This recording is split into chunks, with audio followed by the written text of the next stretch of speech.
అప్పుల బాధలు వెంటాడుతున్నాయా? అయితే 6 జేవిఆర్ వారి జాతిరత్నాలు ధరించండి.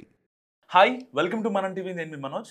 సో హైదరాబాద్లో చాలామంది రెంట్ల మీద ఆధారపడుతూ ఉంటారు. ఎక్కడి నుంచో వచ్చి ఇక్కడ ఏదో ఒక పని చేసుకుంటూ బ్రతుకుతూ ఉంటారు, తమ జీవనం సాగిస్తూ ఉంటారు. సో చాలామంది ఈ రెంట్లు పే చేసే విషయంలో మధ్యతరగతి కుటుంబాల వాళ్ళు కాస్తంత ఫెయిర్గా ఉన్నా, ఎవరైతే రెంట్లు ఎక్కువ ఆశించి రెంట్లకి ఇచ్చేవాళ్ళు ఉంటారు కదా, వాళ్ళు రెంట్లకి ఎక్కువ ఆశించి ఎవరికి పడితే వాళ్ళకి ఇవ్వటం వల్ల ఇప్పుడు ఆ అపార్ట్మెంట్ ఓనర్స్ కావచ్చు, ఫ్లాట్ ఓనర్ కావచ్చు, రిస్క్లో పడే సందర్భాలు చాలా ఉన్నాయి. సో తాజాగా మాదాపూర్లో జరిగిన ఘటన నిజంగా తెలుగు రాష్ట్రాల్లో ఇప్పుడు కలకలం రేపుతుంది. ఎవరన్నా రెంట్లకి ఇవ్వాలి అంటే ఒకటికి 2 సార్లు ఆలోచన చేయాల్సి వస్తుంది. మాదాపూర్లో పోలీసులు ఒక అపార్ట్మెంట్లో, సర్వీస్ అపార్ట్మెంట్లో తనిఖీలు నిర్వహిస్తే దాంట్లో విదేశీ అమ్మాయిలతో గుట్టు చప్పుడు కాకుండా వ్యభిచారం నిర్వహిస్తున్నారు. ఆ ముఠా చేస్తున్న వ్యభిచారం గుట్టురట్టు కావడంతో పోలీసులు కూడా కొంచెం గట్టిగానే యాక్షన్ తీసుకున్నారు. ఎవరైతే ఓనర్స్ ఉన్నారో వాళ్ళని పిలిచి ఇప్పుడు అరెస్ట్ చేసిన పరిస్థితి.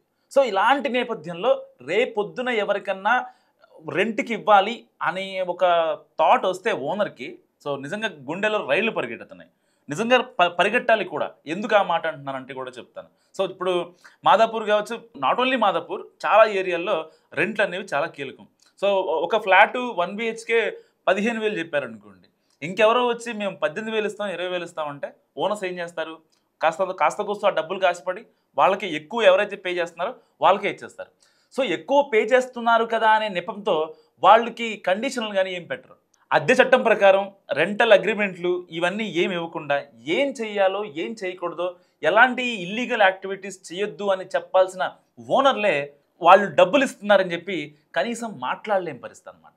సో ఇప్పుడు ఓనర్ల కొంప ముంచుతోంది. తాజాగా మాదాపూర్లో ఒక ఫ్లాట్ ఓనర్ ఇప్పుడు మాదాపూర్ పిఎస్లో కటకటాలు లెక్క పెడుతున్నాడు. సో ఇది చాలామంది ఓనర్లకి ఒక గుణపాఠం అని చెప్పుకోవచ్చు. సో ఏదో డబ్బులు ఇస్తున్నారు, కేవలం డబ్బుల కోసం ఆశపడి ఇలాంటి ఇల్లీగల్ యాక్టివిటీస్ని ప్రోత్సహిస్తున్నారంటూ కూడా పోలీసులు రివర్స్ అటాక్ చేసిన పరిస్థితి. సో ఒక్కసారి గుర్తుపెట్టుకోండి, ఏదైతే మీ యొక్క ఫ్లాట్ ఉందో అది దానికి ఎంతో మీరు డబ్బులు ఖర్చు పెట్టేది ఆ ఫ్లాట్ని కట్టుంటారు. సో మీ యొక్క బిజినెస్ కోసం ఒక పార్ట్ టైం బిజినెస్ లాగా ఉంటుంది. లైఫ్ లాంగ్ మీకు దాని నుంచి మనీ వస్తాయి అనే ఒక ఉద్దేశంతో మీరు ఇలాంటి బిజినెస్లు కానీ, లేకపోతే 2 BHK ఉంటే పైన మీరు ఇల్లు కట్టేసుకొని కింద రెంట్లకి ఇచ్చుకోవడం కానీ, సో ఇలాంటి హైదరాబాద్లో క్వైట్ కామన్. కానీ ఒక్కసారి గుర్తుపెట్టుకోండి, ఇలాంటి వాళ్ళు వచ్చి మీ ఫ్లాట్లో ఇల్లీగల్ యాక్టివిటీసో, లేకపోతే డ్రగ్సో, లేకపోతే వచ్చిన అబ్బాయిని బెదిరించడమో, ఇలాంటి చనిపోవడమో, సంథింగ్ ఏదన్నా ఒక్కటి జరిగినా సరే మీరు లైఫ్ లాంగ్ ఊసలు లెక్క పెట్టాల్సి ఉంటుంది. సో జాగ్రత్తగా ఉండండి.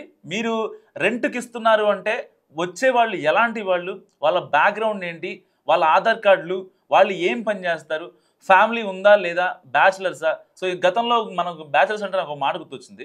గతంలో బ్యాచిలర్స్ అంటే ఇల్లు ఇచ్చేవాళ్ళు కదా చాలామంది, అసలు జంకేవాళ్ళు అనమాట. వాళ్ళు కనీసం వాళ్ళ పనులు వాళ్ళు చేసుకున్నా సరే వీళ్ళు రూమ్లో సిగరెట్లు తాగుతారు, మందు తాగుతారని చెప్పి చాలామంది బ్యాచిలర్స్కి రూమ్ ఇవ్వని పరిస్థితి. సో ఆ స్టేజ్ నుంచి 10 సంవత్సరాల తర్వాత హైదరాబాద్ చాలా మారిపోయింది. సో డబ్బులు ఇస్తే ఒక 5-6 వేలు డబ్బులు ఎక్స్ట్రా పడేస్తే ఫ్లాట్ దొరుకుతుంది, ఇబ్బంది ఏం లేదు, నో కండిషన్స్ అనే ఒక మైండ్ సెట్ ఇప్పుడు చాలా మందిలో వచ్చింది. సో ఇప్పుడు అదే కేటుగాళ్ళు ఎవరైతే ఉంటారో, ఇల్లీగల్ యాక్టివిటీస్ చేసేవాళ్ళు ఉంటారో వాళ్ళ పనులు వరంగా మారిందని చెప్పుకోవచ్చు. కేవలం డబ్బులు ఎక్కువ ఇవ్వడం వల్ల మనం ఎలాంటి పనులు చేసుకోవచ్చు, సో లక్షలు సంపాదించవచ్చు అనే కేటుగాళ్ళ ఉద్దేశం ఏదైతే ఉందో దానికి మరింత ఊతం లభించింది. సో చాలామంది ఇప్పుడు ఇలాంటి యాక్టివిటీస్ చేస్తున్నారు.